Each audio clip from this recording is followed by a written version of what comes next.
L'Arche de l'Alliance était un coffret recouvert d'or, bien connu du peuple juif, mais aussi des chrétiens et des musulmans. Elle a également été portée à l'attention du grand public par différents films.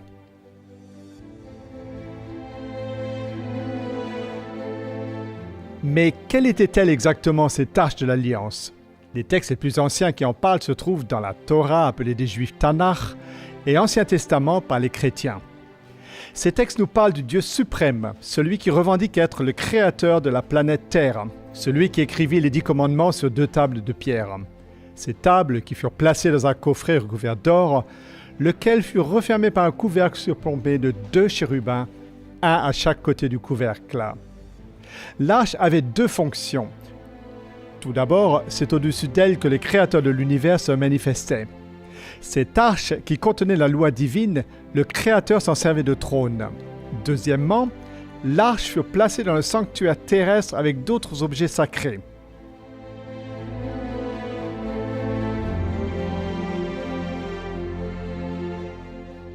Personne n'était autorisé à entrer dans la pièce qui abritait l'arche, sauf une fois par an lorsque le souverain sacrificateur y apportait du sang qu'il versait devant l'arche et sur son couvercle. Cela symbolisait comment les transgressions du peuple commises contre la loi étaient traduites en justice alors que le sang versé devant le trône servait de substitut aux coupables.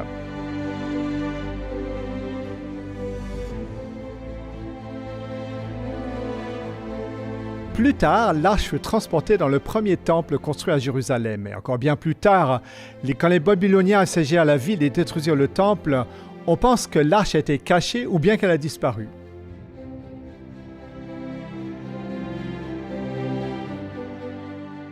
Depuis ce temps-là, de nombreux professeurs, théologiens, historiens et archéologues se sont penchés sur la question « Qu'est-il advenu de l'arche ? Ou a-t-elle vraiment existé ? S'agit-il de faits réels ou d'un mythe ?» À l'époque, personne n'était autorisé à toucher l'arche. À plusieurs reprises, ceux qui ont enfreint cette interdiction ont été frappés de mort. L'arche a également accompagné les Israélites lors de leur guerre. Lorsqu'elle fut capturée par des ennemis, ceux-ci furent frappés par des fléaux, si bien qu'ils ne tardèrent pas à la restituer à ses propriétaires. On lui attribuait un pouvoir magique. Au cours des années, de nombreux aventuriers sont partis à la recherche de l'Arche de l'Alliance ou ont tenté d'en percer le mystère. Beaucoup en ont fait des répliques et plusieurs l'ont prétendu l'avoir découverte. Mais jusqu'à présent, personne n'a apporté de preuves tangibles qui puissent être vérifiées. Mais l'une d'entre elles démarque toutes les autres d'une manière particulière et vous couper le souffle.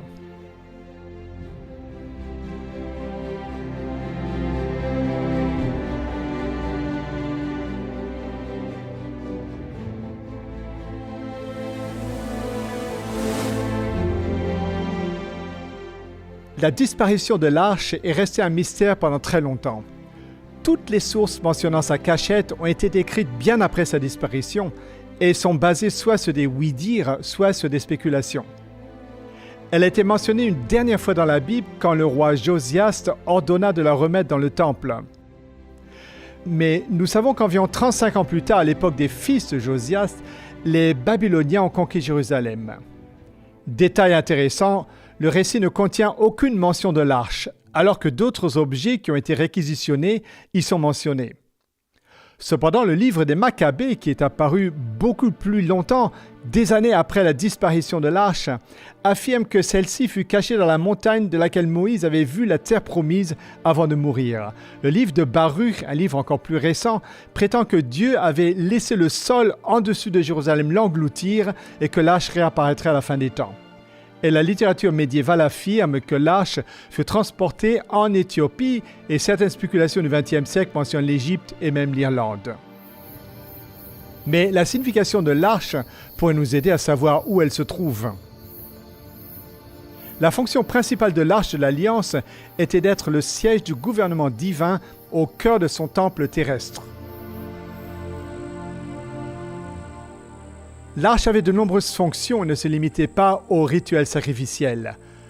Pendant les services du sanctuaire, mais aussi en d'autres circonstances, l'arche représentait l'autorité de Dieu en tant que juge et seul vrai Dieu et roi de toute la terre. Ce droit était écrit dans les 10 commandements placés à l'intérieur de l'arche, une loi qui déclarait que lui seul, Dieu, était le Créateur et que la terre, par conséquence, lui appartenait entièrement.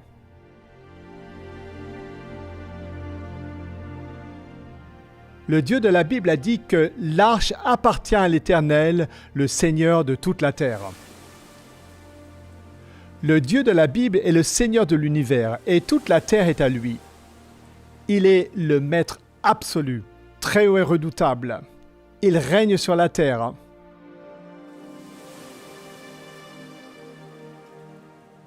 Et c'est pourquoi l'arche était placée en première ligne dans la guerre contre la ville de Jéricho, par exemple. Et même si cette ville ne reconnaissait pas l'autorité suprême de Dieu sur terre, l'arche était là pour les juger et les condamner. De même, Nebuchadnezzar, l'empereur de Babylone, n'adorait pas le Dieu d'Israël.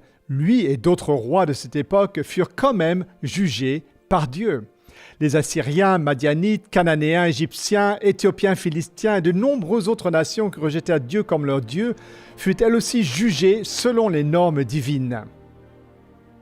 Lorsque le dernier roi de Babylone se moqua de Dieu, il fut condamné par le maître de l'univers au moyen d'une main écrivant le verdict sur le mur devant tout le monde réuni dans la salle.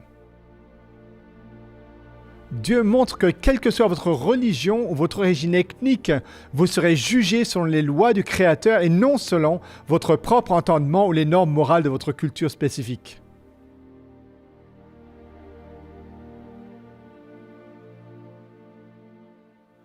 Une des fonctions de l'arche était d'aller au-devant du peuple de Dieu dans le désert et de le conduire à bon port.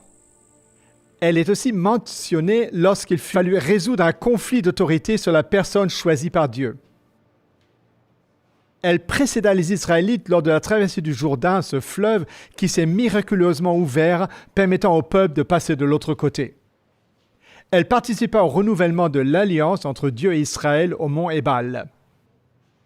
Et pourtant, lorsqu'Israël échoua devant Dieu, furent vaincus par l'ennemi, et quand l'arche leur fut enlevée, Dieu se servit de l'arche pour juger les Philistins et humilier leur Dieu, forçant les ennemis d'Israël à la renvoyer chez ceux-ci.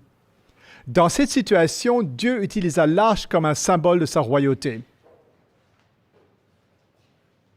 Même lorsque Dieu n'a pas protégé son peuple au bord de l'apostasie, il protégea l'arche, car celle-ci représentait son autorité. Cela prouve qu'aucun être humain n'avait besoin de la protéger et que Dieu s'en occupait lui-même. D'ailleurs, ceci élimine également toute possibilité de sa destruction. L'arche fut le trône de Dieu sur terre, comme il est écrit dans la Bible, « Ton trône, ô Dieu, est à toujours ».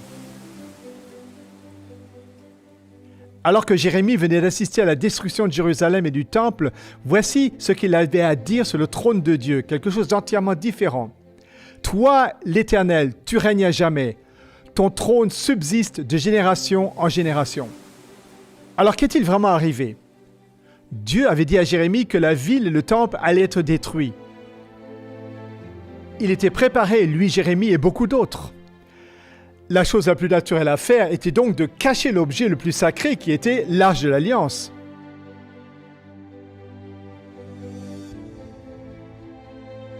Une parole prophétique sur la fin des temps contenue dans la Bible pourrait peut-être nous donner un indice sur l'endroit où l'arche referait surface. Il arrivera dans la suite des temps que l'on dira « Venez et montons à la montagne de l'Éternel, à la maison du Dieu de Jacob, afin qu'il nous enseigne ses voies et que nous marchions dans ses sentiers, car de Sion sortira la loi et de Jérusalem la parole de l'Éternel. »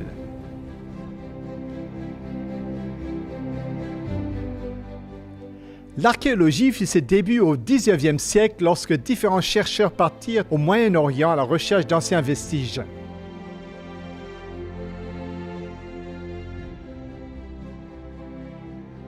Des tombes et des temples en Égypte, aux archives historiques, la véracité de la Bible n'a jamais cessé d'être confirmée par la découverte de sites bibliques en Mésopotamie, en Palestine, etc.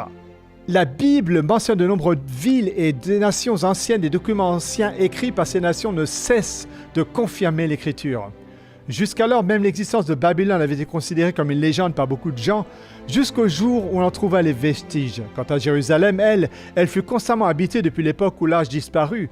De nombreuses générations y ont construit des bâtiments, souvent sur les restes des anciens, et ainsi la vieille ville devient une superposition de couches historiques.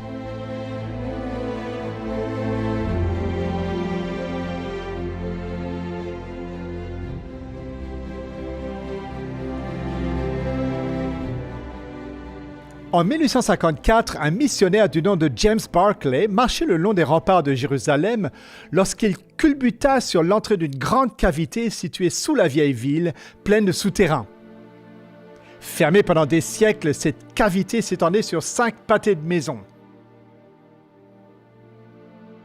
En 1867, le général Sir Charles Warden effectua les premières grandes fouilles dans la vieille ville et dans la colline sur laquelle se trouvait jadis le temple, ce qui lui permit de découvrir des puits et des tunnels souterrains. En 1873, Charles Clermont-Ganneau, un orientaliste et archéologue français, découvrit un chérubin sculpté sur la pierre à l'intérieur de cette cavité. Les chérubins étaient couramment utilisés dans l'Antiquité pour garder l'entrée d'une ville ou d'un lieu sacré. Ce chérubin avait des caractéristiques similaires à ceux qui étaient populaires à l'époque de la disparition de l'Arche. En 1882, le général Gordon, un officier très respecté, voyageait au Moyen-Orient et, en se promenant à Jérusalem, il obtint la conviction que le lieu appelé traditionnellement Golgotha ne pouvait pas être le bon endroit. La partie nord du mont du Temple, qui avait été déblayée, semblait beaucoup mieux correspondre à la description biblique et à l'ancien tracé de la ville. Le général y entreprit des fouilles, mais il dut les interrompre pour pas régler un conflit au Soudan, où il mourut sans jamais avoir pu finir son travail. Cependant, il avait pris le temps d'écrire une lettre à un ami. Celle-ci contenait une déclaration bouleversante parlant de quelque chose d'inexplicable. La colline du nord de la ville que Gordon a identifiée comme étant le lieu du crâne est également l'emplacement de la grotte de Jérémie. C'est là que Jérémie avait écrit le livre des Lamentations, le livre où le prophète avait dit « Ton trône subsiste de génération en génération ». Gordon écrivit dans sa lettre « C'est là que se trouve l'Arche de l'Alliance ». Il mentionna que d'autres accessoires du temple pouvaient également s'y trouver. Une déclaration plutôt bizarre vu qu'il ne put jamais terminer ses fouilles. Comment donc pouvait-il le savoir ? L'endroit fut abandonné après avoir été recouvert et les lettres du général Gordon sont restées cachées quelque part dans un endroit sûr.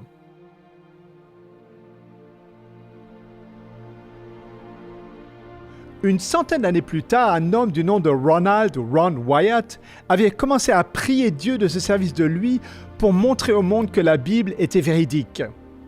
Ron s'était déjà penché sur l'histoire du déluge et avait enquêté sur d'éventuels restes de l'arche de Noé.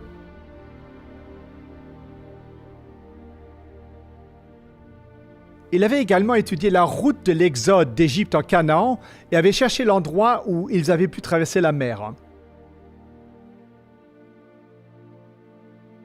En faisant de la plongée sous-marine, il avait trouvé plusieurs roues de chars de l'Égypte antique. Sur le chemin du retour, il passa par Jérusalem. Marchant le long de la falaise au nord de la vieille ville, sa main fut soudainement levée toute seule et elle pointa vers un endroit devant lequel des décombres avaient été déposés. Sans comprendre pourquoi ni comment, il s'entendit dire « C'est là où se trouve la caverne de Jérémie et l'Arche de l'Alliance est là. »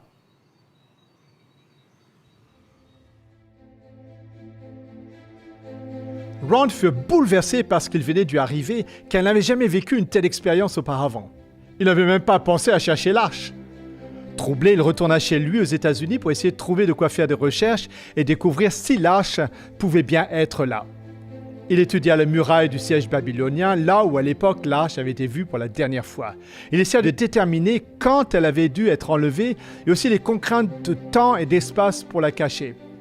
Il comprit qu'il est tout à fait possible que l'arche puisse avoir été cachée quelque part dans ces dédales souterrains. Il était convaincu que Dieu lui-même l'avait inspiré pour la trouver.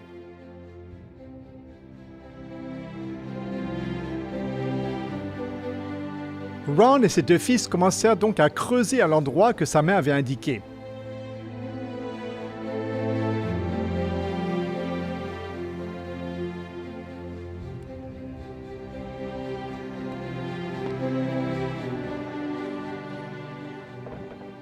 Mais bien vite, ils tombèrent sur un gros rocher qui allait rendre les fouilles difficiles. Donc, au lieu de cela, ils commencèrent à creuser quelques mètres vers la droite. À peine avaient-ils commencé à creuser qu'ils découvrirent 3 niches dans la paroi de la falaise. Ron pensa qu'il pouvait s'agir peut-être de niches destinées à accueillir des signes de l'époque romaine. Après tout, Golgotha était proche de la route principale de l'époque du Christ, et c'était donc peut-être bien là que Jésus avait été crucifié. La citation bien connue de Quintilien explique cela.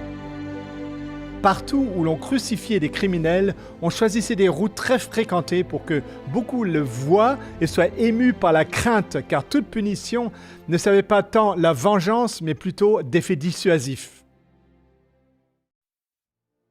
Le site de Golgotha où l'église byzantine avait été érigée n'était pas situé près d'une route principale. Mais cet endroit l'était. Se pouvait-il que ces niches aient été utilisées pour y mettre des panneaux qui auraient indiqué aux passants les crimes commis par les inculpés? Ron commença à se dire que ce côté-là de la montagne pouvait avoir été l'endroit où les gens étaient crucifiés. Il continuait à creuser vers le bas, mais le sol en dessous était très meuble, et c'est pourquoi Ron et ses 2 fils firent demi-tour vers leur point de départ en espérant pouvoir creuser autour du gros rocher. Cette fois-ci, ils s'aperçurent qu'ils pouvaient creuser entre la falaise et le rocher, et que la falaise formait comme un toit. En creusant vers le bas, il trouva rapidement ce qui semblait être un appel de corde ciselé dans la falaise.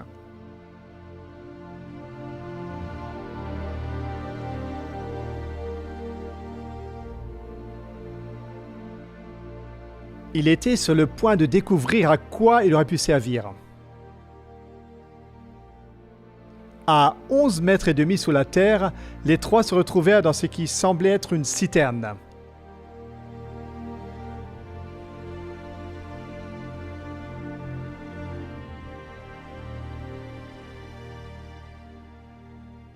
Elle était ronde et des escaliers y descendaient. Ron se demandait si elle avait être pu utilisée pour stocker du grain et ensuite servir de citerne. Il gratta la superficie et trouva une grande quantité de poterie parmi la poussière et les débris utilisés comme remblai pour former la citerne. Lorsque plus tard il montra ces pièces de poterie au département des Antiquités, ceux qui les examinèrent informèrent Ron que certaines d'entre elles remontaient à l'époque des Jébusiens et que les spécimens les plus récents dataient de la période romaine. Il continua à longer la falaise en dessous de là où il avait trouvé les niches. Dû à la poterie et aux pièces de monnaie qu'ils avaient trouvées, lui et ses fils comprirent qu'ils avaient atteint la couche romaine. En creusant, Ron trouva de nombreux osselets de doigts, ce qui confirmait ses soupçons que cet endroit avait été autrefois un lieu d'exécution. Hormis la crucifixion, la lapidation avait également été pratiquée à l'époque judéo-romaine. En face de la citerne que Ron avait découverte, il y avait une autre structure circulaire. Seule une base de ces structures semblait être restée intacte.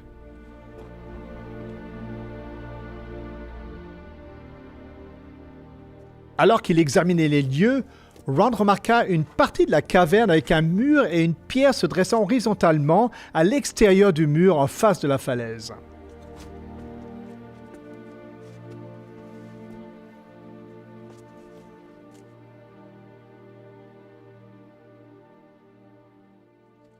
À quelques mètres devant lui, il aperçut un rocher de forme carrée qui ne ressemblait pas à une formation naturelle. Il le souleva avec précaution et trouva en dessous une ouverture dans le socle du rocher. Est-ce que cela pouvait être un souterrain transversal? En examinant cette ouverture et en déblayant la terre autour d'elle, il découvrit une grande fissure. Il semblait que cette forme carrée avait été creusée dans une forme de plateforme dans l'avant-partie du soubassement rocher. Un peu plus tard, alors que Ron découvrait plusieurs autres souterrains, il n'arrivait pas à se dégager de l'idée que le creux sur la plateforme avec la fissure pouvait être sous le trou dans lequel la croix du Christ avait été plantée. Il savait que la Bible mentionnait un tremblement de terre qui secoua la colline au moment où le Christ mourut. Se pourrait-il que cette fissure soit sous le trou qui contenait la croix? Ce trou faisait 58 cm sur 58 dans le roc solide, tandis que la fissure semblait être beaucoup plus profonde.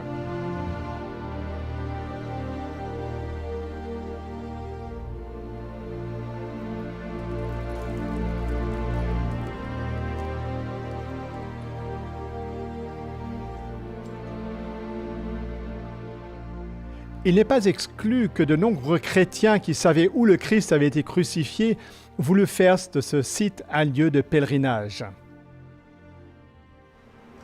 Le lieu que l'Église catholique et les Églises orthodoxes considèrent comme étant Golgotha a été construit sur ordre de l'empereur Constantin vers 325-326 sur les restes d'un ancien temple païen, donc bien longtemps après la crucifixion du Christ.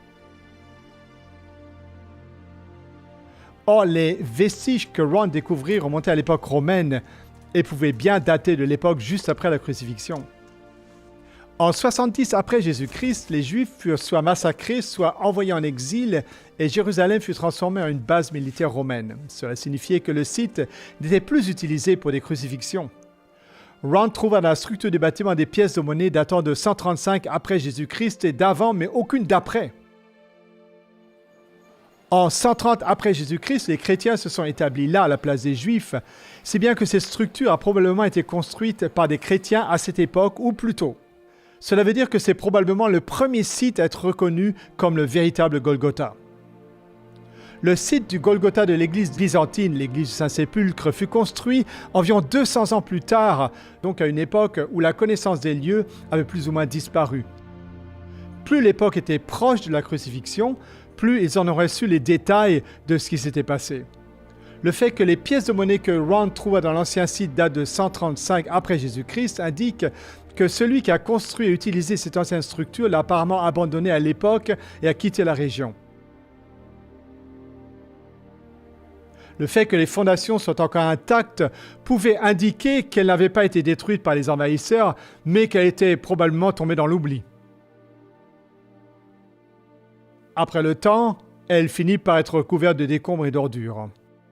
Quoi qu'il en soit, la preuve a été faite que la structure avait bien été construite bien avant l'église du Saint-Sépulcre. Ron et ses deux fils travaillaient à cet endroit sur une période de presque 2 années. Ils continuaient à scruter le niveau romain à la recherche d'une grotte ou de l'entrée d'un tunnel, mais sans succès.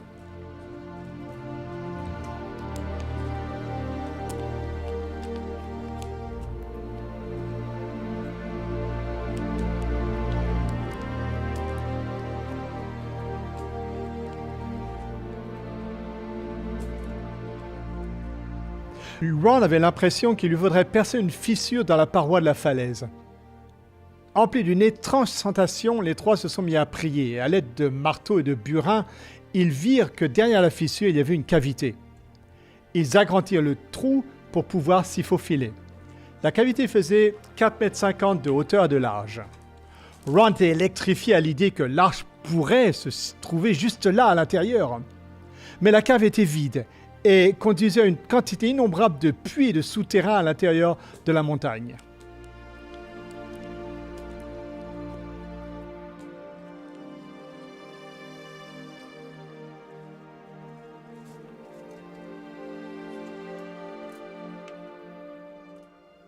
Ron continuait à fouiller toutes les grottes et cavités qu'il pouvait trouver à l'intérieur de ce gigantesque système souterrain.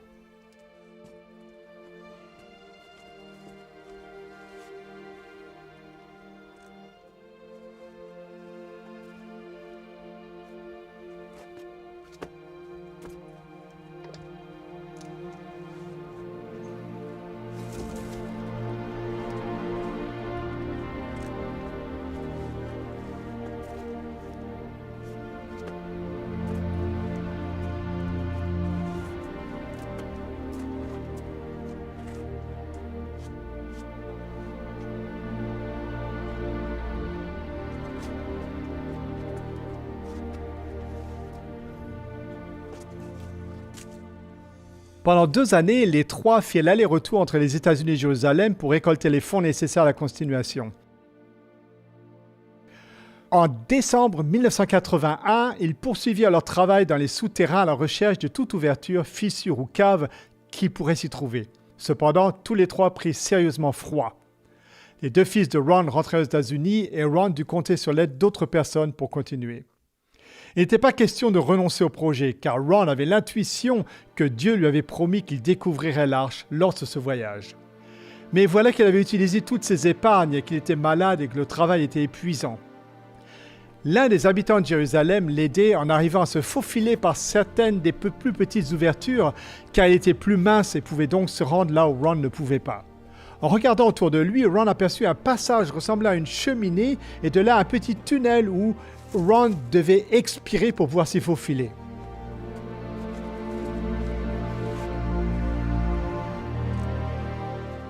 C'est alors qu'il remarqua une stalactite d'environ 4 mètres de long au pied de la falaise.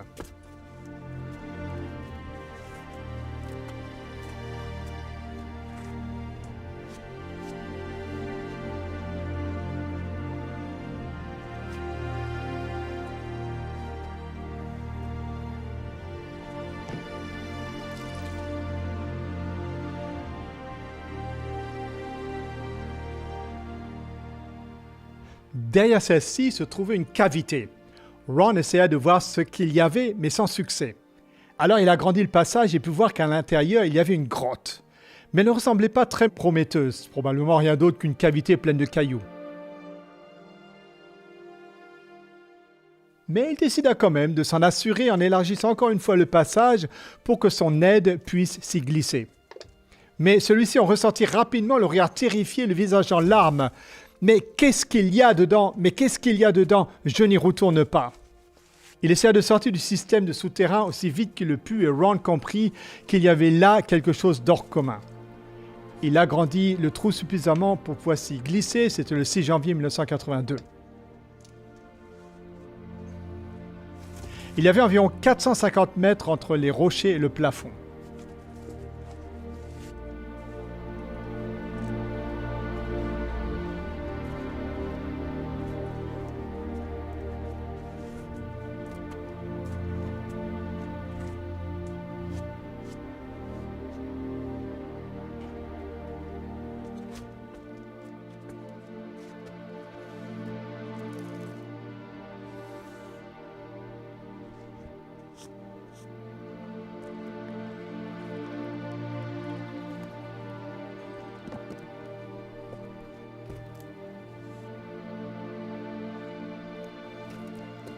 Ron se mit à scruter les rochers à la lumière de sa torche pour voir ce qui s'y trouvait en dessous. Effectivement, il vit des morceaux de bois secs en putréfaction et en dessous des peaux d'animaux séchés qui tombaient en poussière lorsqu'il les toucha. Il vit alors quelque chose qui reflétait la lumière, quelque chose de brillant et de doré. Tout d'abord, il se dit que cela pouvait être l'Arche de l'Alliance, mais en enlevant la peau des animaux, il vit une table en or avec une moulure en relief sur le côté qui consistait en un motif alternatif de cloches et de grenades. Ron était convaincu que cela provenait du premier temple ou du mobilier du tabernacle, qu'il pouvait même s'agir de la table originale des pains de proposition. Il commença alors à examiner la chambre de plus près, regardant partout autour de lui.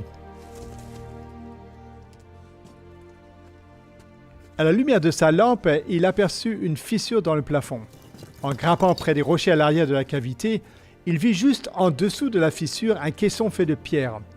En guise de couvercle, il y avait une pierre plate qui était fissurée en deux et un morceau plus petit déplacé sur le côté, créant une ouverture dans le boîtier en pierre. Mais le sommet était trop proche du plafond pour qu'il puisse regarder à l'intérieur. Ron remarqua une substance noire dans la fissure au-dessus de lui et un peu plus de ces substances noires sur le bord du couvercle de la boîte. La fissure dans le plafond se trouvait directement en dessus de la partie fissurée du couvercle et donc une partie de la substance noire avait dû peut-être dégouliner dans la boîte.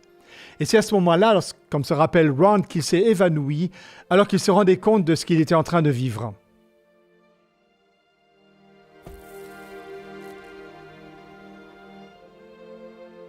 En revenant à lui, une autre idée lui traversait l'esprit. La fissure du plafond devait être la continuation de la fissure qu'il avait vue dans le trou transversal de la plateforme à l'extérieur, et la substance noire était du sang qui était tombé à travers la fissure dans le caisson en pierre. Ron était sûr que l'arche se trouvait à l'intérieur du caisson de pierre. Mais ce qui le bouleversa le plus fut la prise de conscience que le sang du Christ était véritablement descendu de la croix jusqu'au propitiatoire de l'Arche de l'Alliance.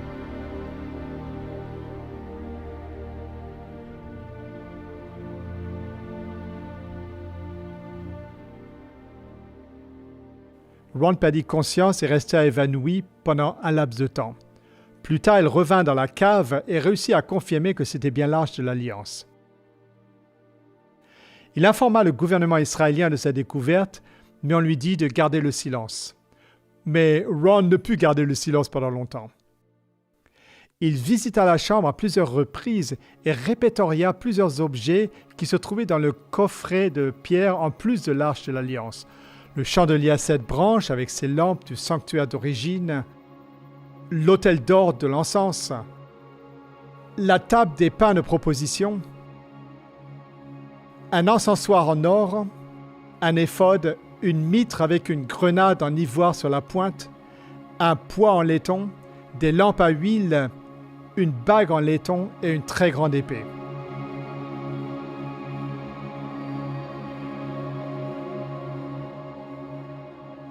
À l'arrière de l'arche se trouvait un petit compartiment ouvert contenant le livre de la loi, vraisemblablement celui que Moïse lui-même avait écrit. À sa connaissance, le livre de la Genèse n'y était pas. Ron fut étonné de constater que ces parchemins écrits sur des peaux d'animaux étaient encore en parfait état. Il en conclut que l'arche avait dû être amenée dans cette chambre d'une manière ou d'une autre. Elle ne pouvait pas y avoir été transportée par le même chemin que lui avait pris, vu qu'il avait dû se frayer un chemin en taillant le rocher. En enlevant certaines des pierres, il trouva une entrée beaucoup plus grande allant vers le sud dans la direction de la grotte de Sédécias, de l'autre côté de la route où les chérubins avaient été trouvés. Ce tunnel était cependant bloqué par des éboulis et Ron n'avait aucun moyen de les extraire du tunnel par lequel il était entré. Ron trouva un laboratoire en Israël prêt à analyser les restes de sang qu'il avait récoltés dans la fissure et sur le propitiatoire de l'arche, et le résultat le bouleversa au-delà de tout. Tout d'abord, pour cette analyse, j'ai voulu amener le sang dans un laboratoire en Israël.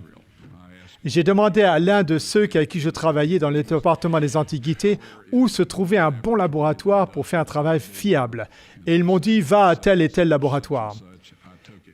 J'y suis allé et j'ai dit, s'il vous plaît, examinez ce sang et dites-moi ce que vous pouvez m'en dire. Ils ont dit, bon, on va le reconstituer. Nous allons le mettre dans une solution saline et le maintenir à la température du corps pendant 72 heures en remuant doucement. C'est leur métier, bon, ils s'y connaissent. Moi, j'ai dit, je veux être là quand vous faites l'analyse. Ils ont dit, d'accord. Donc, je suis revenu avec le sang, ils ont commencé les analyses, ils m'ont dit, ce qu'on peut dire, c'est qu'il s'agit de sang humain. Ils ont fait tous les tests possibles, et puis je leur ai dit, prenez une partie des globules blancs et mettez-les dans un milieu de croissance et gardez-les à la température du corps humain pendant 48 heures. Ils ont dit que cela ne servirait à rien, car la personne était morte. Je leur ai dit de faire ça pour moi. Et ils ont dit, d'accord, nous allons le faire. Bref, j'ai insisté à être là pendant l'examen. J'y étais quand ils ont sorti le sang pour l'examiner au microscope. Et c'est alors qu'un technicien en a appelé un autre, puis il a appelé le patron. Ils discutèrent en hébreu pendant un moment, m'ont regardé et m'ont dit, « Monsieur Wyatt, ce sang humain ne contient que 24 chromosomes.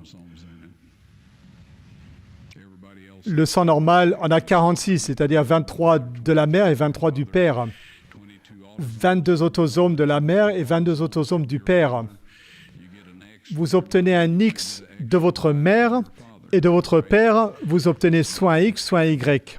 Mais ce sang n'a que 23 chromosomes du côté maternel et un seul chromosome Y. Vous savez, aucun enfant n'a jamais pu se développer avec seulement les chromosomes de sa mère.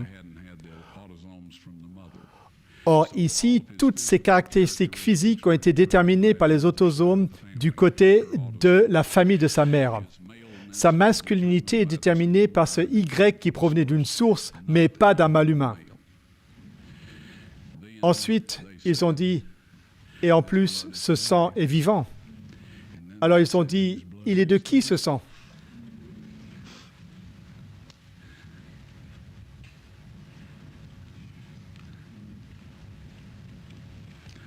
Je leur ai dit, c'est le sang de votre Messie.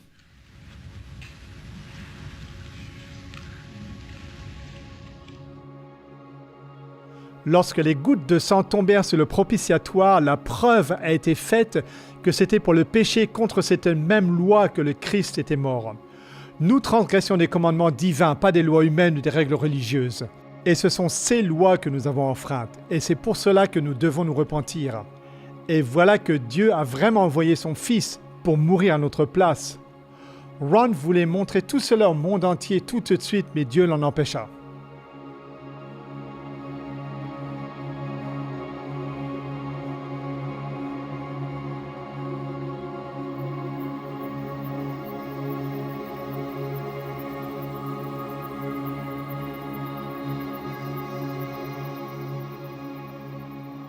Lors de sa 4e visite, Ron dégagea la cave et les souterrains et mit de l'ordre dans les objets. Immédiatement, il ressentit la présence d'anges dans la pièce et en vit effectivement 4, 2 de chaque côté de l'arche. Ils lui dirent qu'ils étaient chargés de protéger l'arche. Puis ils dirent à Ron de mettre son appareil de photo sur un trépied et de filmer.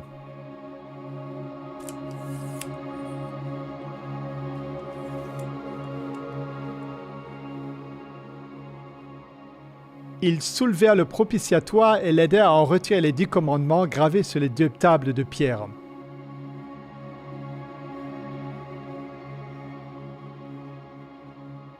Ron les prit alors dans ses mains pour en faire des photos.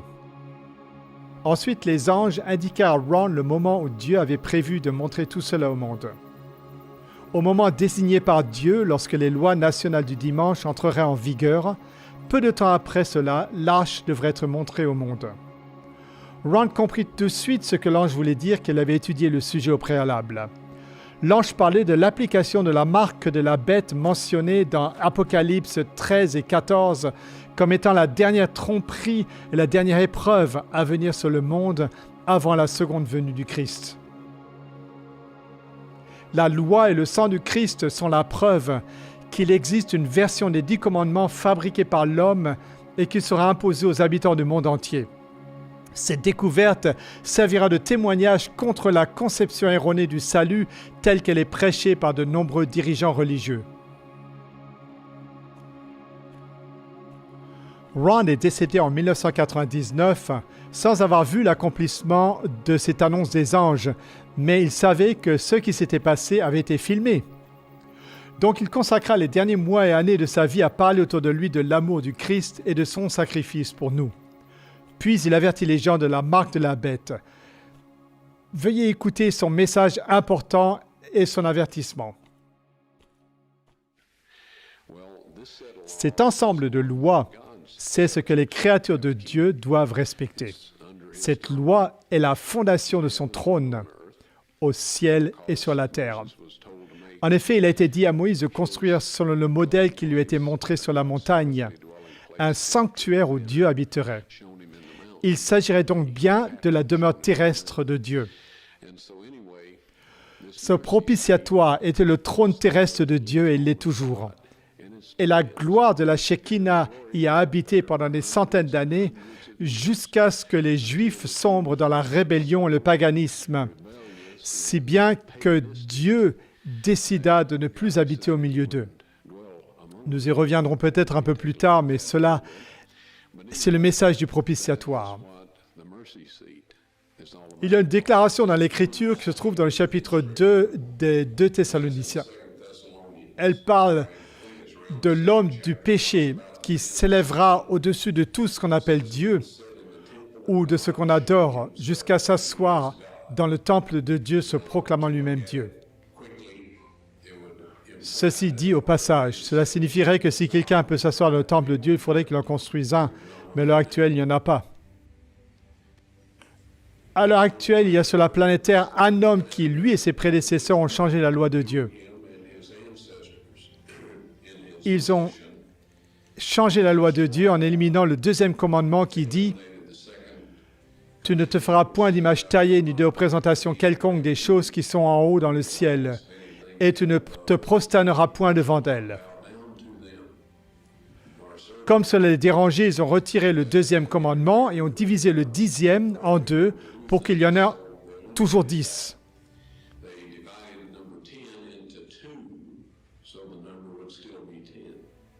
Oui, les tables de pierre ont été trouvées dans l'Arche de l'Alliance. Je les ai personnellement soulevées avec l'aide de 4 anges qui ont soulevé le propitiatoire qui, selon mon estimation, devait peser environ 450 kilos d'or pur. Et l'un de ces anges m'a dit de sortir les tables de pierre. Il a dit que Dieu voulait que le monde entier les voie. Je les ai donc sortis, j'ai reculé, je suis resté là, figé sur place. Eh bien, je ne peux pas décrire l'état physique ou psychique dans lequel je me trouvais. Si je n'avais pas de preuves physiques, je penserais que j'ai fait un rêve ou quelque chose comme ça. Mais il y a du matériel disponible qui prouve tout cela. Il ne faut pas le dire, mais ce matériel, il est sur une bordure en pierre dans la même cave. C'est là que l'ange l'a mis après que je lui ai remis. Moi, je ne savais pas quoi faire. On m'a dit qu'il devait, ce matériel, être présenté avec les preuves du sang lorsque la marque de la bête serait appliquée. Bon, je sais que tout le monde se demande ce qu'elle est, cette marque de la bête. Vous et moi, nous avons tous entendu des rumeurs, des histoires et tout cela. Je vais vous dire les choses purement et simplement. Gardez les 10 commandements que Dieu a écrits sur ces tables de pierre et dont il est parlé dans le psaume 89, verset 34. Voilà ce qui est dit, psaume 89, 34. Il y est dit « Je ne violerai pas mon alliance et je ne changerai pas ce qui est sorti de mes lèvres. » Dieu a promulgué le décalogue depuis le sommet de la montagne. Et il le dit dans le psaume que rien ne changera. Si vous observez cette loi, vous recevrez le sceau de Dieu. Bientôt, il y aura un ensemble de lois faites par des hommes avec les meilleures intentions possibles et approuvées par une armée de gens célèbres et apparemment emplis de bonnes intentions.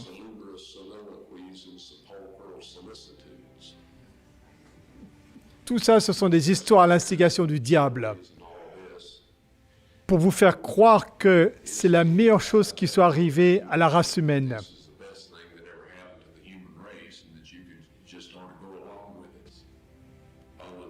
Ces lois humaines vous obligeront à enfreindre les 10 commandements de Dieu. Le Christ a dit des pharisiens, c'est en vain qu'ils m'honorent en enseignant des préceptes qui sont des commandements d'hommes. Si vous gardez ces lois humaines et que vous enfreignez le décalogue divin, vous recevrez la marque de la bête. Pour l'instant, personne n'a la marque de la bête. Vous ne pouvez l'obtenir qu'après que ces lois soient entrées en vigueur. Est-ce que c'est clair? Quand un paquet de lois fabriquées par des êtres humains seront adoptées et appliquées, des lois qui vous obligeront à enfreindre les 10 commandements de Dieu, la punition pour ne pas respecter ces lois est que vous ne pourrez ni acheter ni vendre. C'est ça la marque de la bête. Mes amis, nous voulons vous dire, ou bien vous gardez la loi divine et vous recevez le sceau de Dieu, ou bien vous gardez les lois que l'homme a faites et qui vous obligent à enfreindre la loi de Dieu, et vous recevrez la marque de la bête.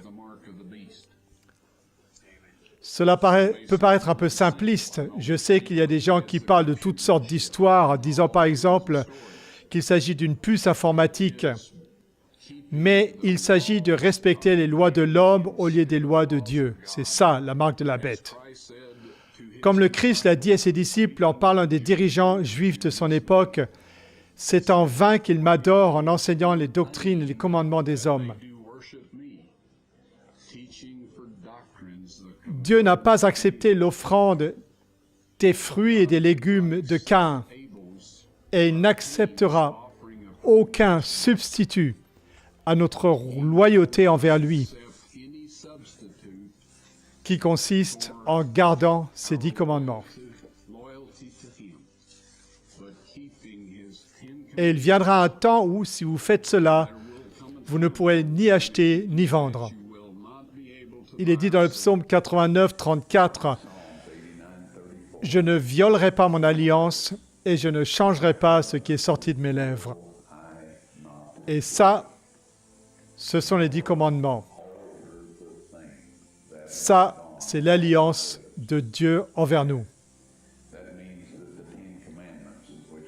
Dieu ne changera jamais ce qu'il a prononcé du haut de la montagne, ce qui nous a été préservé dans Exode au chapitre 20. Moi-même, j'ai vu les tables de pierre et j'ai lu ce qu'elles contenaient. C'était exactement la même chose que ce que dit le texte original en hébreu dans le livre de l'Exode. Mot pour mot. D'accord? Et cela ne changera pas. La Bible nous avertit que Satan viendra avec des miracles et des prodiges mensongers. Comment pouvons-nous dire quels sont les miracles de Satan? Lui, c'est un être surnaturel et tous les anges déchus sont des êtres surnaturels. Ils peuvent donc faire des choses miraculeuses, en tout cas de notre point de vue. Comment pouvons-nous dire ce qui est de Dieu et ce qui ne l'est pas? Si l'on dit que l'observation des commandements de Dieu est une nécessité absolue, alors les enfreindre, c'est péché. Si on présente d'autres commandements en prétendant qu'ils viennent de Dieu ou qu'ils disent autre chose que cela, ils ne sont pas de Dieu. Et nous ne devons pas à leur prêter attention, quel que soit le genre de miracle qu'ils accomplissent. Les tables de pierre seront exposées après l'application de la loi du dimanche, la loi nationale sur le dimanche. Ce sont les paroles exactes de l'ange, si ma mémoire est bonne.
Well, if you have enjoyed the first 2 episodes of this series talking about Sodom and Gomorrah, the Red Sea crossing, Mount Sinai, you are in for a treat because we have 2 more, the Ark of the Covenant and Noah's Ark. Today we are going to be talking about the Ark of the Covenant with Kevin Fisher from Ark Discovery International, arkdiscovery.com. Welcome back, Kevin. Thank you. Nice to be here. We're happy to have you here. We have some artifacts on the table we want to get into right away. I'm sure most of our viewers are familiar with the Ark of the Covenant, if not seeing it in Indiana Jones, then Sure. in other places. Yeah. But here is something very interesting, I find.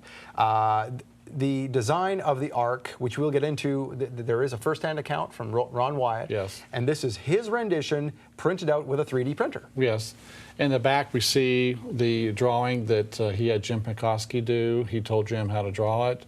This is the image of the Ark of the Covenant. Now, this is a 3D printing of it where the angels are attached to either end of the mercy seat, and this lifts up. These are solid gold. So you have solid gold angels, solid gold mercy seat, and then this was acacia wood overlaid with gold, the box.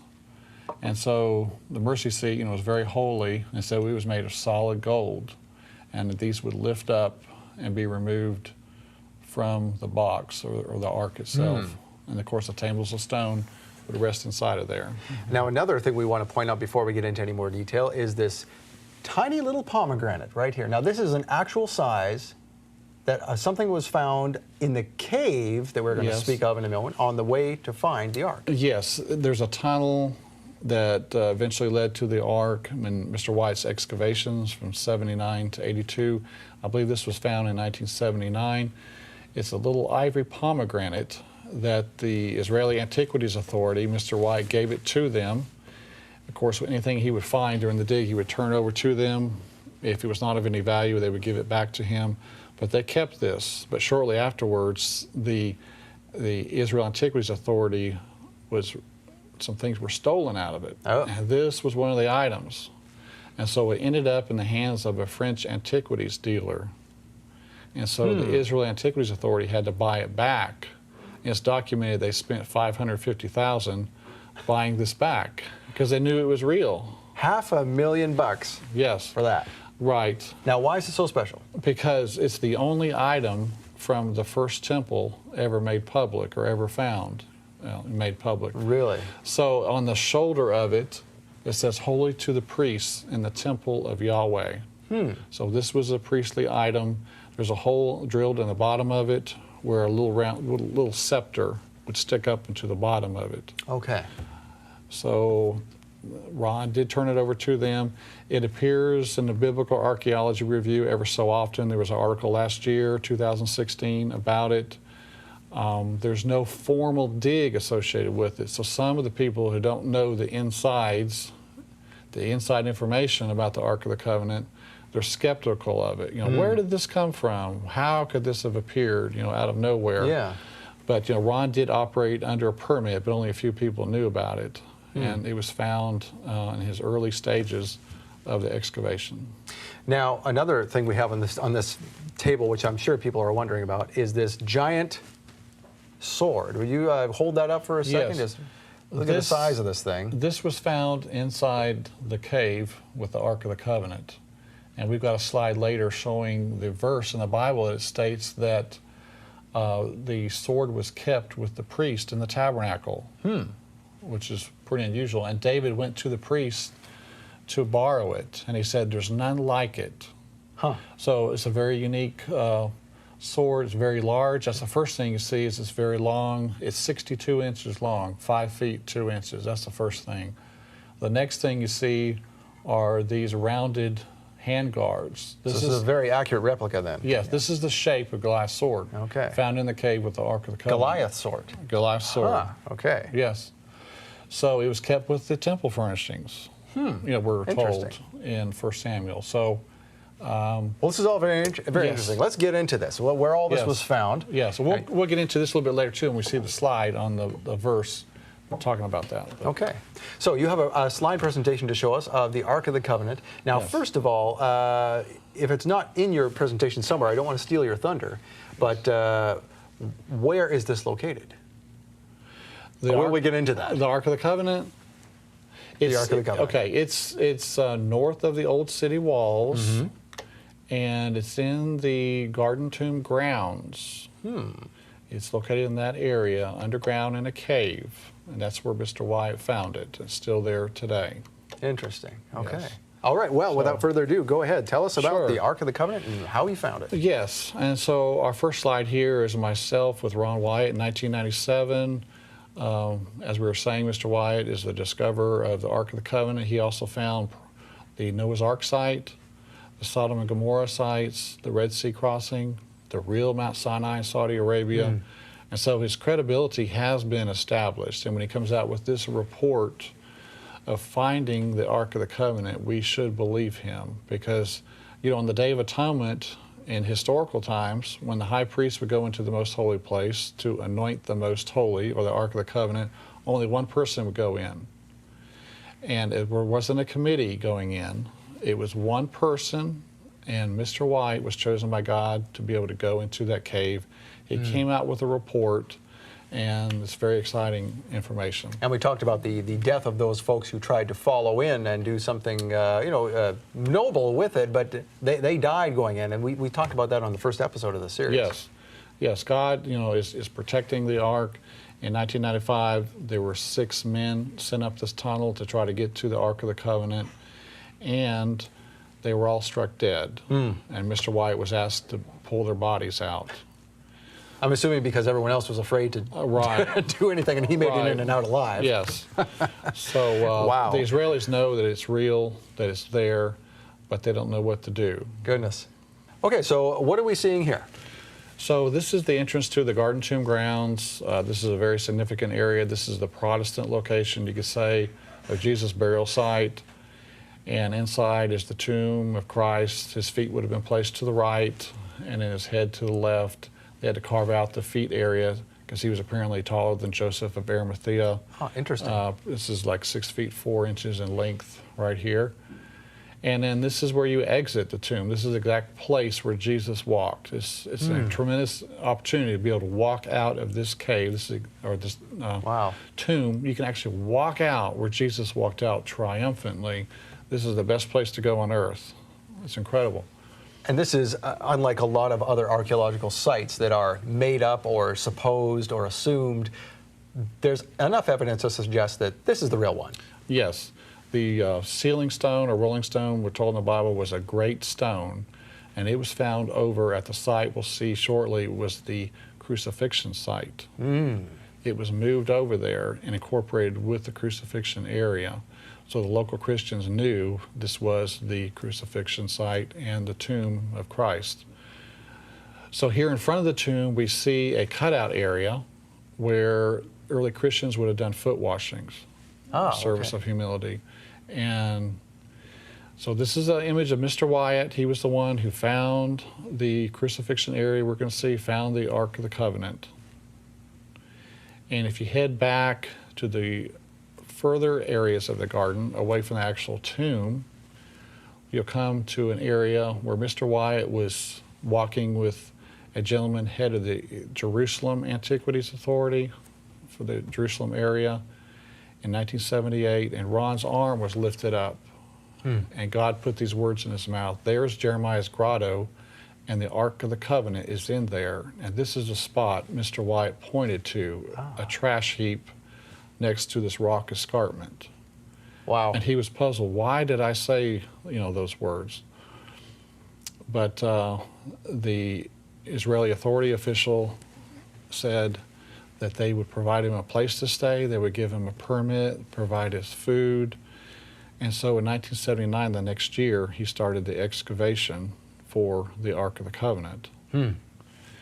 And these are the words, there's Jeremiah's grotto, and the Ark of the Covenant is in there. So this is an image of Mr. Wyatt digging. The excavation started in 79, and in 1982 is when he actually found the cave.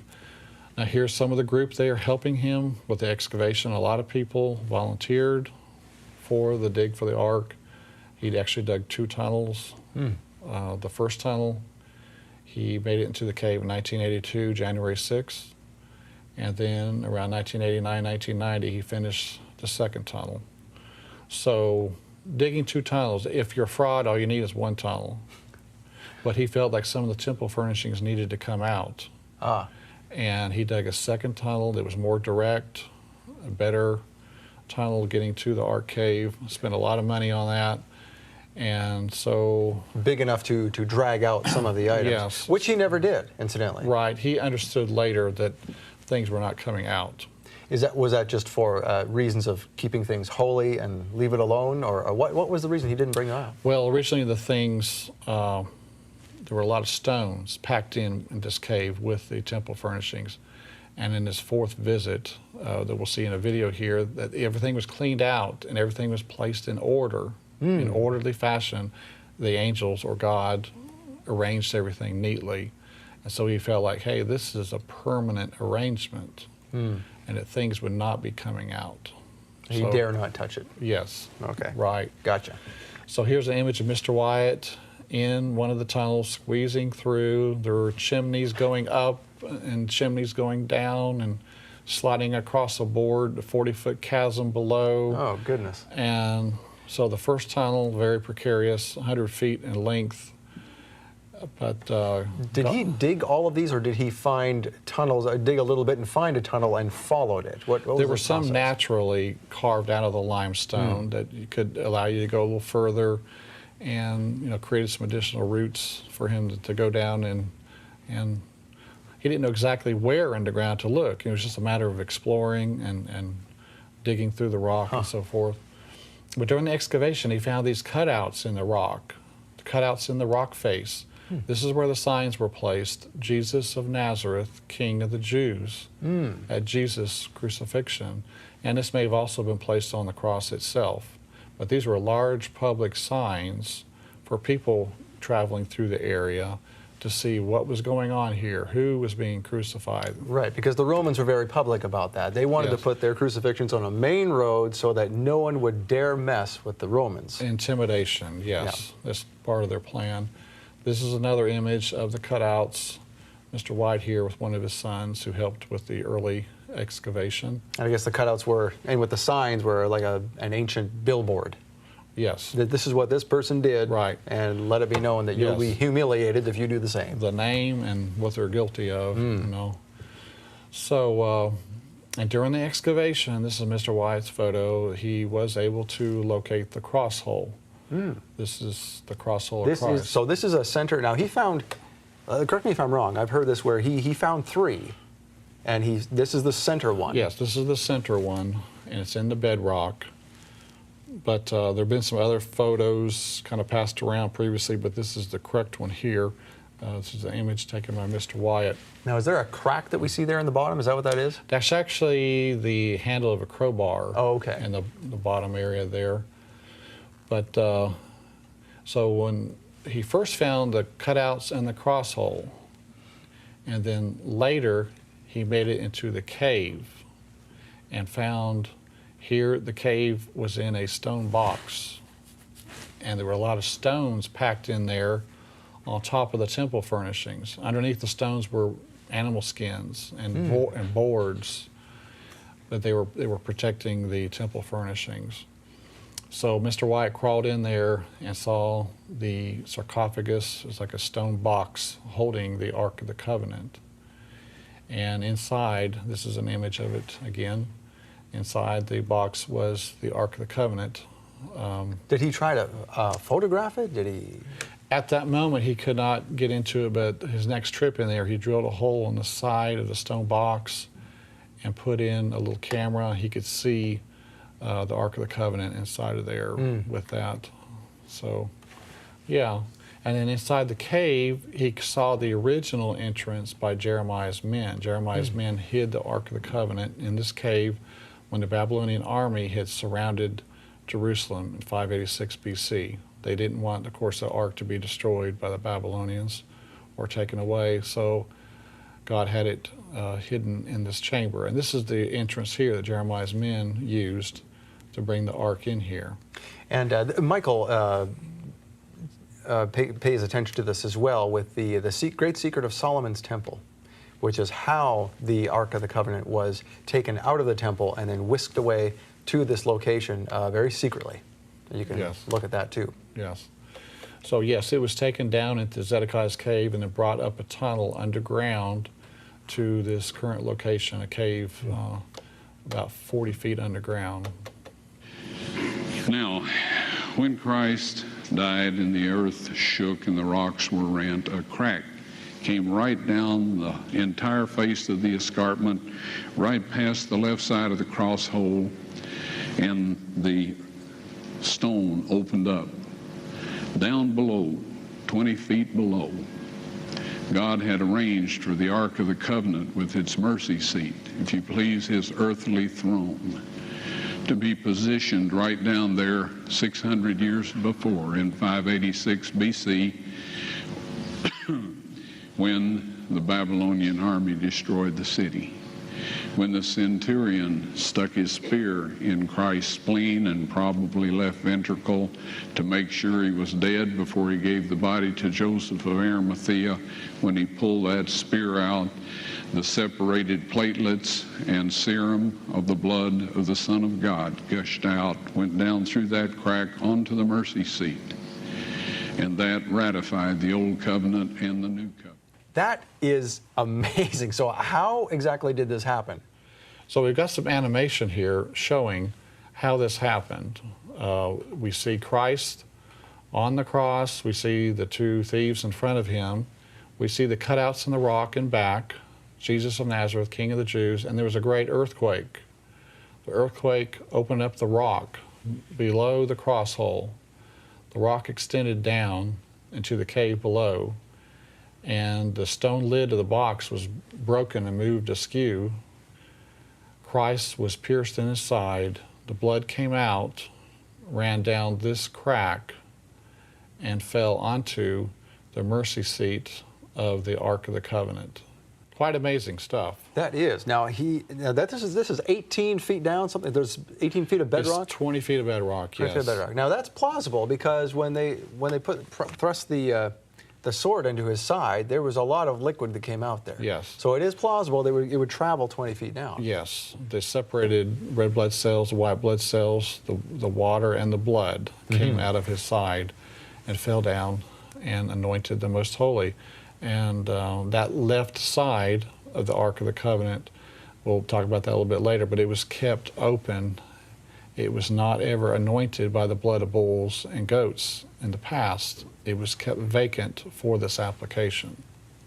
You know, I've seen pictures of how that happened, but seeing it in animation really helps to understand exactly what happened there. It brings it to life, doesn't it? Yes.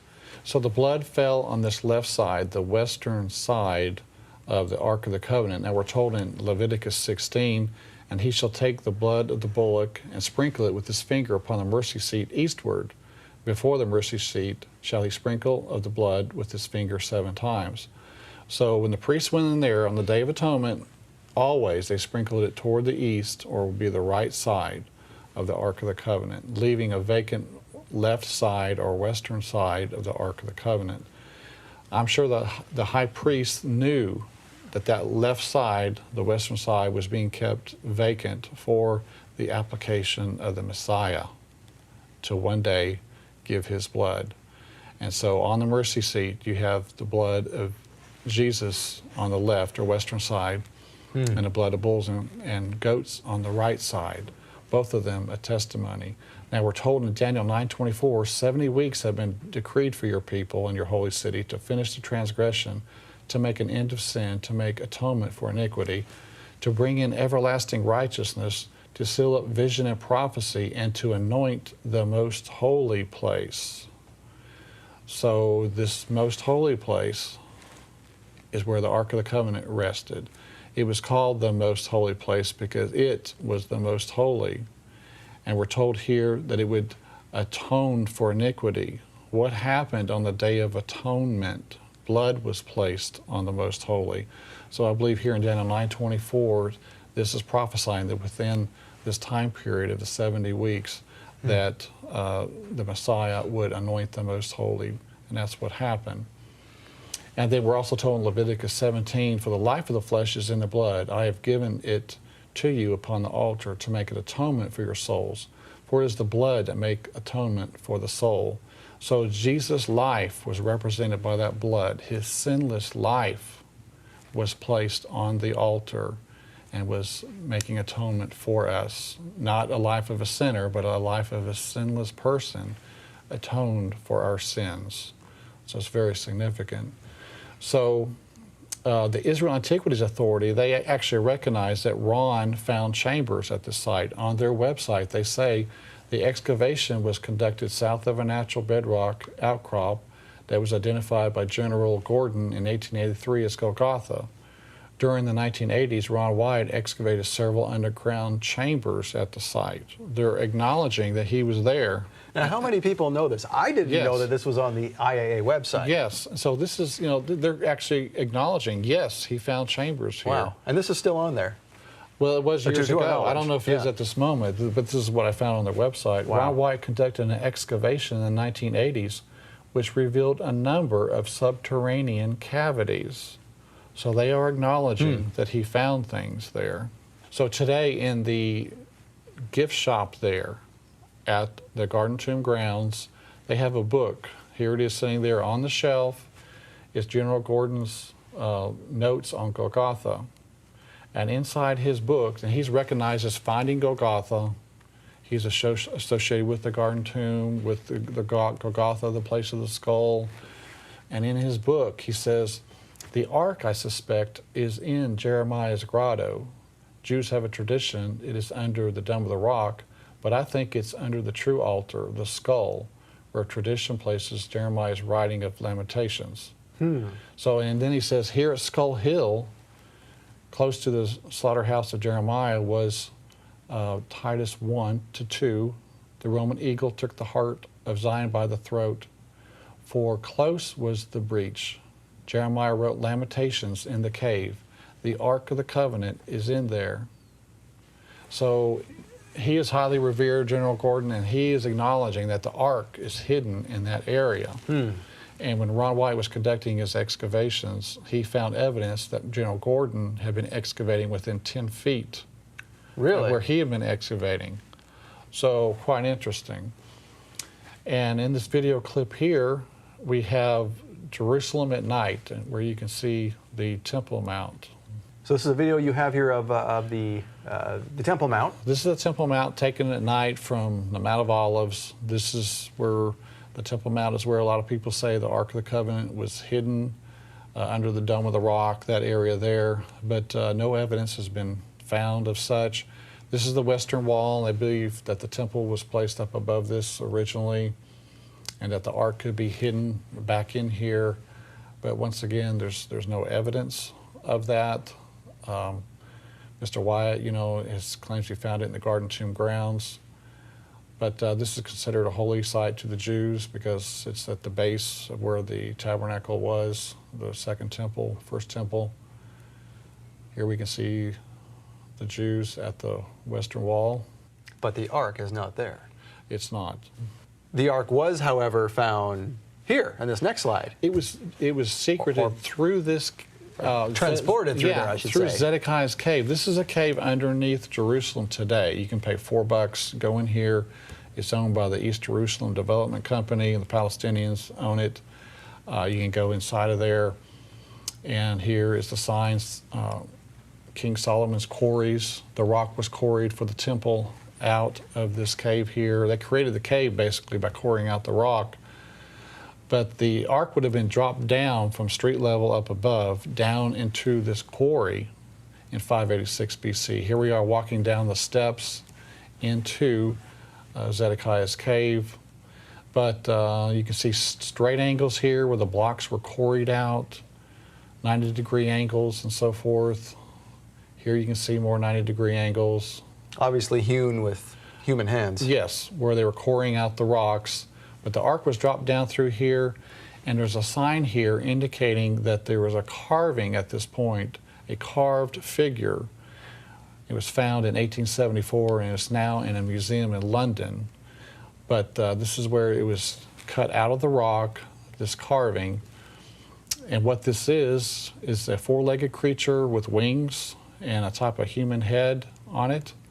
And it was used to mark the way where the Ark of the Covenant was taken. Oh, goodness. Well, let me stop you there. We'll have a cliffhanger here. We're going to come right back with more of the Ark of the Covenant. For more than 20 years, Ron Wyatt spent his life and his life savings on researching and finding the real Mount Sinai, Sodom and Gomorrah, Noah's Ark, and the Ark of the Covenant. Discover the amazing truth of Ron Wyatt's discoveries in a special series from A Rude Awakening International, AD, Archaeology Discovered. Special guest Kevin Fisher walks you through every discovery in detail, including his personal verification that the sites Ron Wyatt found are real.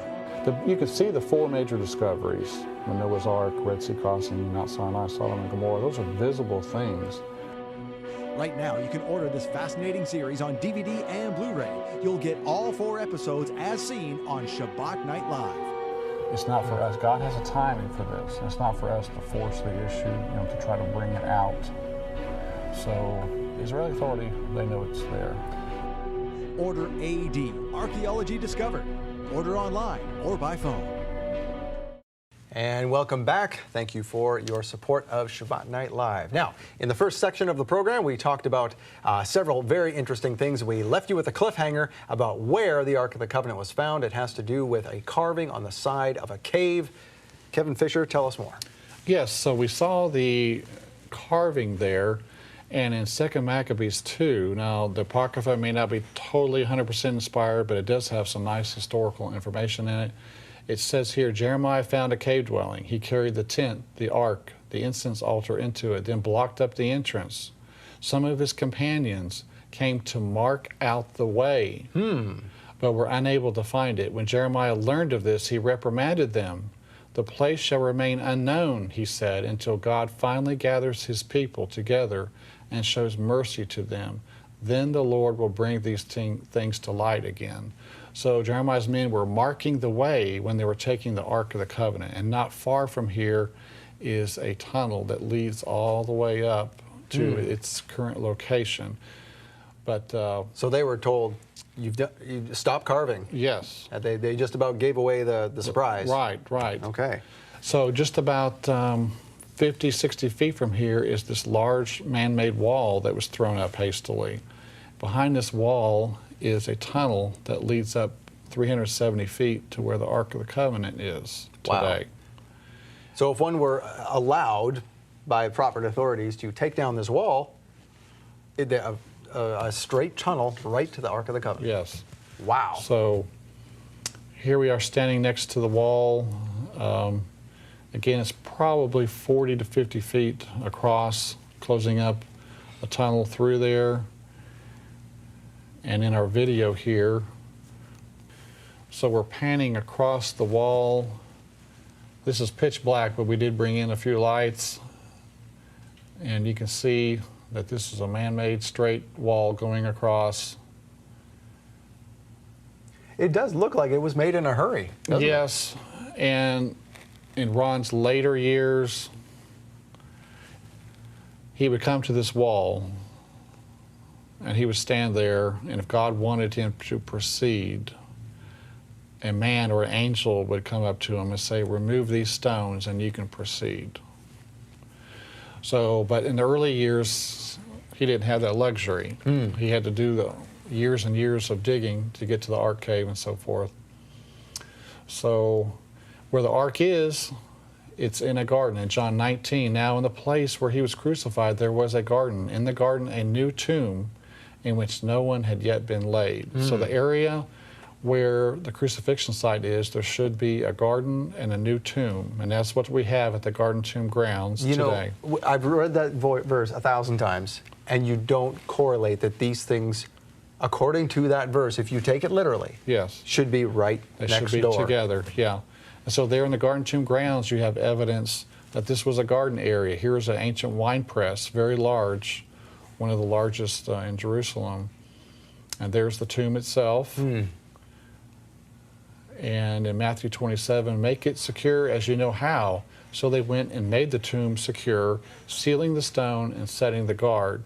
So just to the left of the entrance to the tomb, I had my hand next to this iron rod. Why is the iron rod there? They were sealing the rolling stone so it could not roll back to the left here.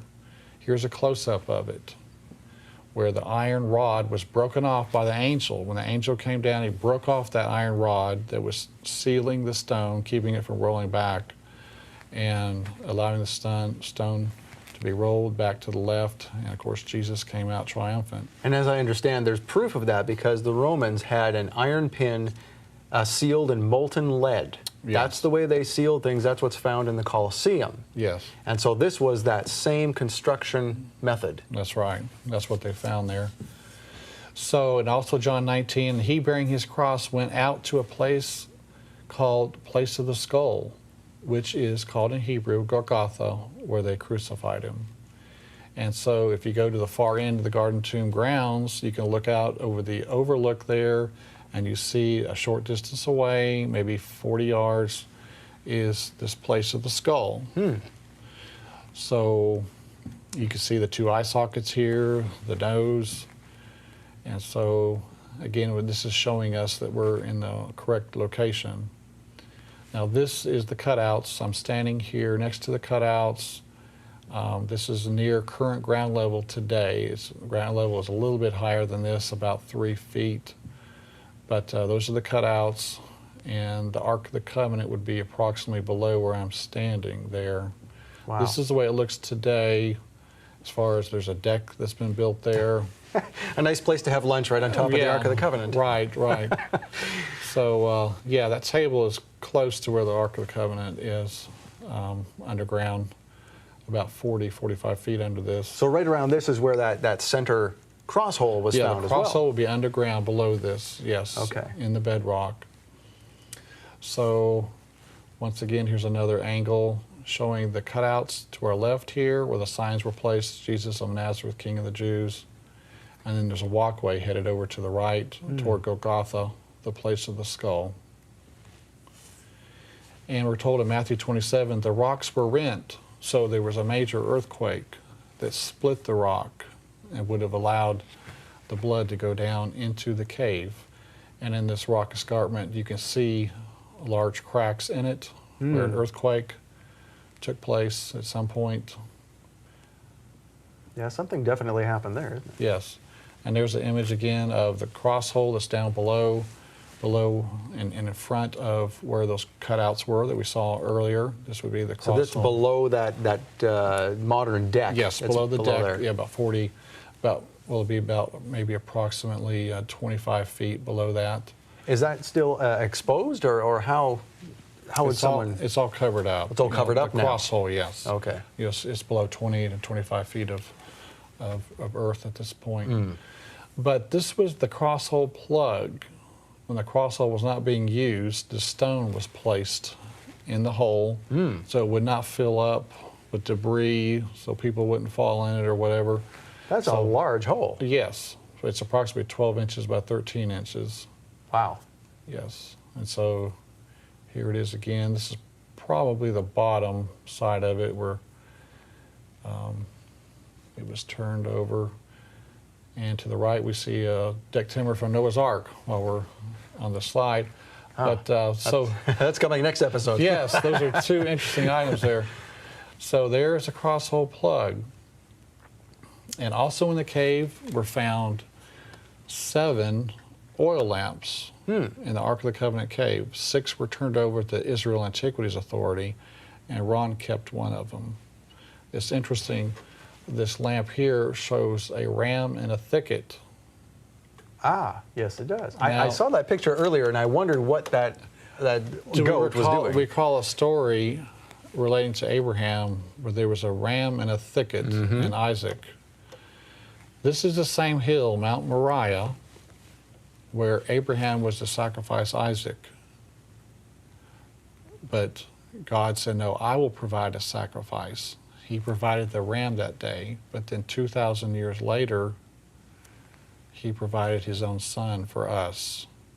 So same location where Abraham was to sacrifice Isaac, God had to sacrifice his own son. I've heard some people say, that's terrible, God wanted Abraham to sacrifice Isaac. That is so terrible. But God had to do it to his own son. Very heartbreaking.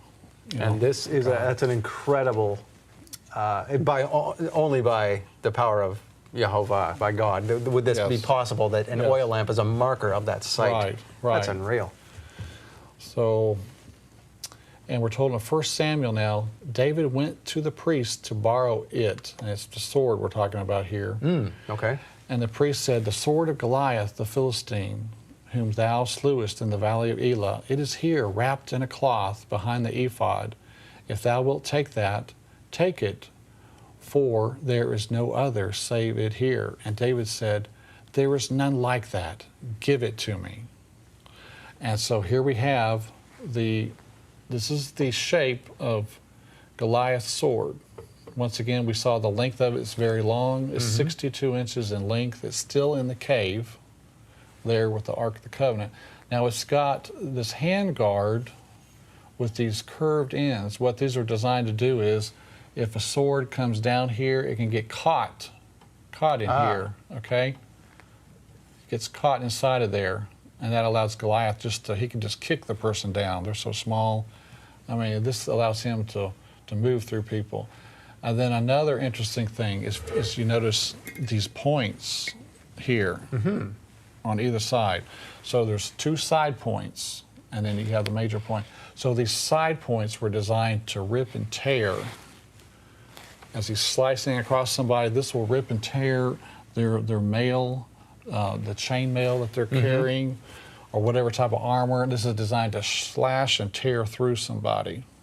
So this is a real weapon. Very here. innovative. Yes, and it would have been very heavy, of course. No problem for him to carry, but so it's mentioned as being in there with the priest in the tabernacle, and that's where it was found by Ron Wyatt there in the cave with the Ark of the Covenant. Now, I guess all the proof anyone will need is when that area is finally opened to the public, and everything is seen there many years after Ron has passed, and it's exactly as he said it was. Yes. He'll finally be... Yes, we'll see this at some point. Yeah. So now we've got a video. The 4th trip I made into this chamber, it was spotless.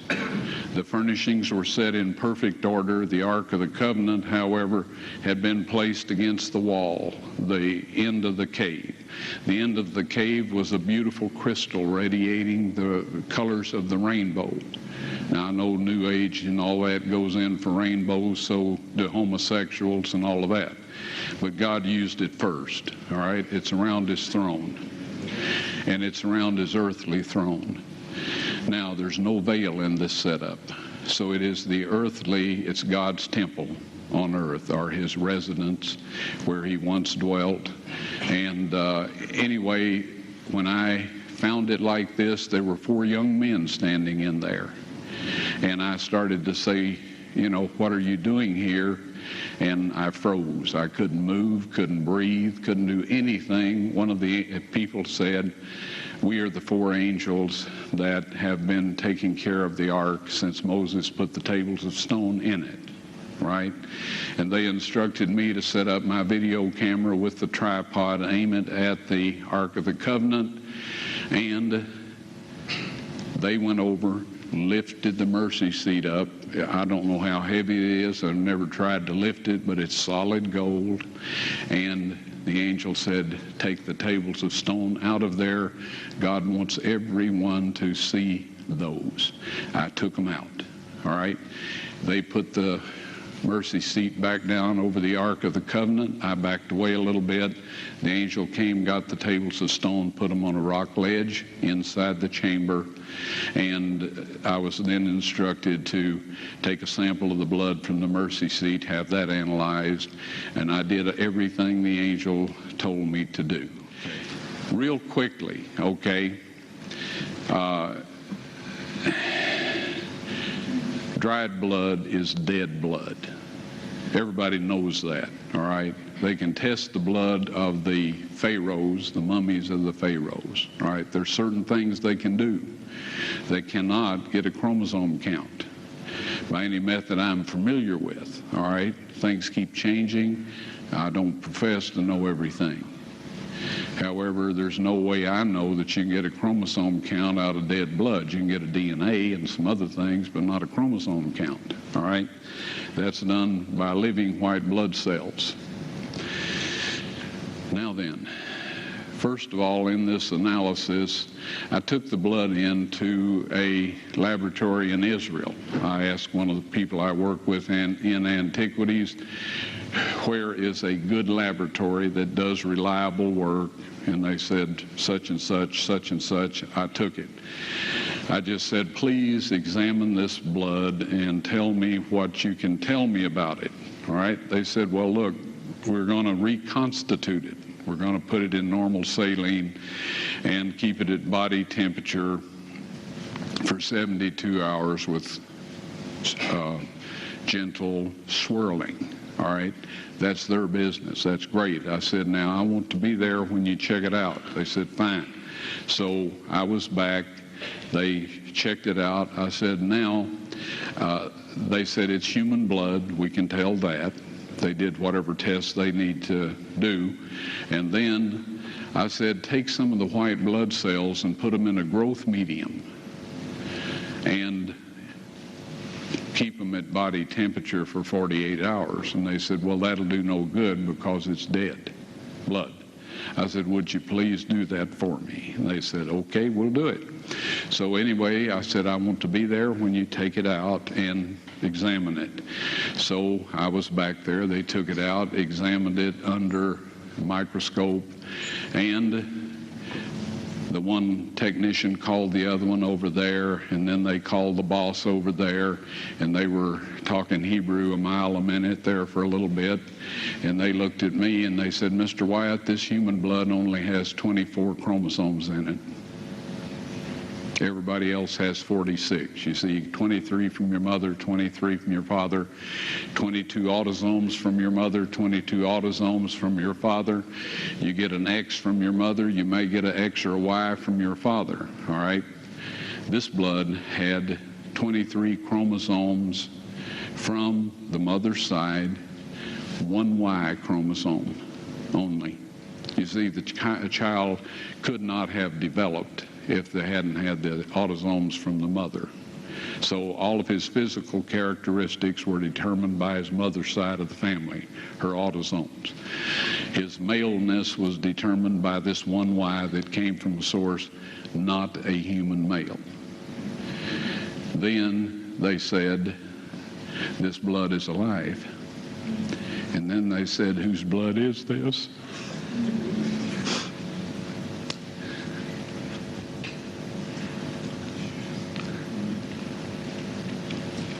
I said, it's the blood of your Messiah.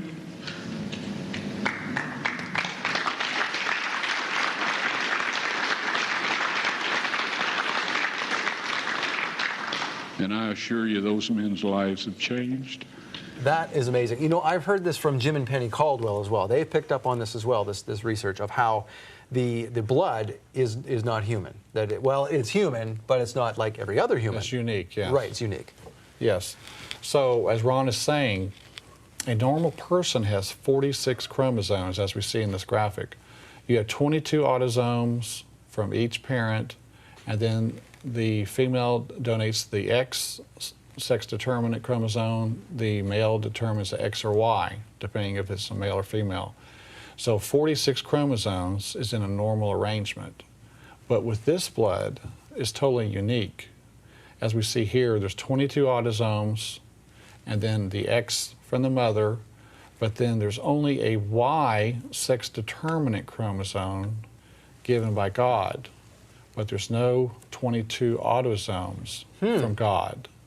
So this is showing us he had no earthly father. Wow. He just had a heavenly father who gave the Y chromosome. And so this is evidence that's going to be shown to planet Earth in the last days. They're going to see this. And it's quite amazing. And Ron, when they did the test in the lab, the Israelis, they went hysterical. They were screaming and pulling at their hair that they saw the blood of the Messiah in front of them. Really? So this test was done then in Israel? Yes. The lab was in Israel? Yes. Now, what did they do? I mean, what did they do with this afterward? Where are the results? Well, the results are in the cave with the Ark of the Covenant, as far as I know. At least I know a video may have been shot of it. And if there's a printed test result, it may be there also. But Ron took the videotape of his encounter in the cave with the angels. He took that back and set them there with the Ten Commandments. And then this video of the testing on the blood is probably there. And if there's a printed report, it's probably there. So he kept it there for safekeeping, because he knew that when the mark of the beast law is enforced, as the angel said, then the Ten Commandments will come out of the cave. So God has everything planned for a final show and tell for planet Earth.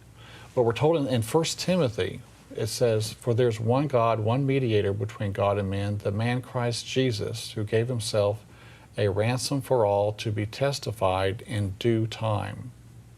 This is a future event, a testimony of Jesus. And I believe that's what the blood is. It's the testimony of who Jesus was. He really was the Messiah. Now, you and I, we may not need this information.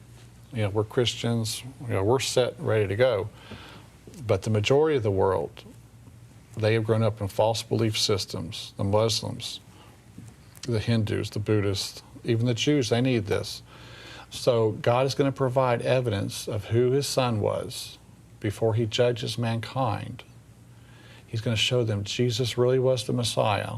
Now you need to ask, you know, forgiveness of your sins in Jesus' name. Accept him. And by giving your heart to God, then he will allow the Holy Spirit in us, and he will work through us and enable us to keep the Ten Commandments. That's why the Ten Commandments are coming out, is because there's going to be a future law against the Ten Commandments. Okay, and the Ten Commandments from God are going to come out as a testimony against the man-made law. So God has a plan on how he's going to reveal this to planet Earth. Now with 1 John 5, 6-9, this is he that came by water and blood, even Jesus Christ, not by water only, but by water and by blood. And it is the Spirit that beareth witness, because the Spirit is truth. For there are three that bear witness in heaven, the Father, the Word, and the Holy Ghost. And these three are one. And there are three that bear witness in earth, the Spirit, the water, and the blood, and these three agree in one. If we receive the witness of men, the witness of God is greater, for this is the witness of God, which he hath testified of his Son. So this is speaking of the blood and the water being a witness, and they agree as one. And it's in the earth. And so we believe, Ron Wyatt believed, that this is referring to the blood that's going to come out, the testimony of the blood to planet Earth, 1 John 5, 6-9. Very important text here. And in Psalm 77:13, thy way, O God, is in the sanctuary. Again, this is like the way of salvation. God's way, redemption of man, is through the sanctuary.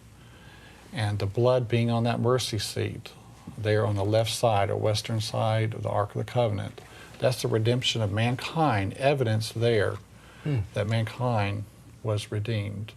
And in Psalm 85:11, truth shall spring out of the earth. And we're seeing that today. Truth is coming out, whether it be Noah's Ark, or the Red Sea crossing, or Mount Sinai, or Sodom and Gomorrah, but ultimately the blood of Jesus being shown coming out of the earth. Everyone on earth will see this during the Mark of the Beast showdown. The evidence of Jesus being the real Messiah, and evidence of the Ten Commandments, and the lab test of Jesus' blood being unique. These are three things that are going to come out. The Ark of the Covenant was a holding place of evidence. You know, the golden pot of manna had been placed in there previously. Aaron's rod that budded was placed in there as a testimony. The pot of manna was a testimony of God's provision for his people. Aaron's rod that budded was showing that the tribe of Levi, they were to be the priests in the tabernacle. The Ten Commandments, the ark sometimes was called the Ark of his testimony for the Ten Commandments. And then you had the blood of bulls and goats on the east side of the mercy seat. That's another testimony of the old covenant, of the old sacrifices. And then on the western side of the mercy seat, you had the blood of Jesus. So this is a holding place of evidence, the Ark of the Covenant, and that's what's going to be shown to planet Earth. And something unique here, I believe in this text, Ron Wyatt did also believe, Revelation 11:19. Let's take a look at this. And the temple of God was opened in heaven, and there were seen in his temple the ark of his testament. And there were lightnings and voices and thunderings and an earthquake and great hail. Now wait a minute, some people say this is in the third heaven where the New Jerusalem is, but are there lightnings, thunderings, and earthquake or great hail in the New Jerusalem? I say no. This sounds like the final plagues. Let's take a look up here also where it says opened in heaven. If you take a look at that Greek word Uranus, the first definition is sky. This is a first heaven event, or the atmosphere of this earth. And so let's take another look at this. And the temple, now the most important temple would be where the Ark of the Covenant is today, the cave temple. So let's take another look. And the cave temple of God was opened in heaven, or in this case, the sky of planet Earth. And there were seen in his cave temple the ark of his testimony, or testament. And there were lightnings and voices and thunderings and an earthquake and great hail. This is an end-time event near the time of the plagues. Planet Earth is going to see the ark of his testament. This is a worldwide atmospheric around the entire world, the first heaven. Everyone's going to see this, a worldwide event. So I believe Revelation 11:19 is speaking of this going to take place soon. Fascinating. That is amazing. Thank you for bringing this out today. Appreciate it. Thank you for coming Thank today, you. Kevin. Appreciate it. Now, we have one more episode to come. Noah's Ark. This is going to be coming up in our next episode. Until then, until we see you next time, thank you for supporting this program. If you'd like more information on Kevin's ministry, go to arkdiscovery.com. If you'd like to see more on the Ark of the Covenant, you can go to our website, aroodawakening.tv, and check out Michael's teachings on that as well. Until next time, we'll see you. Shalom. And we'll be talking about the Noah's Ark up next.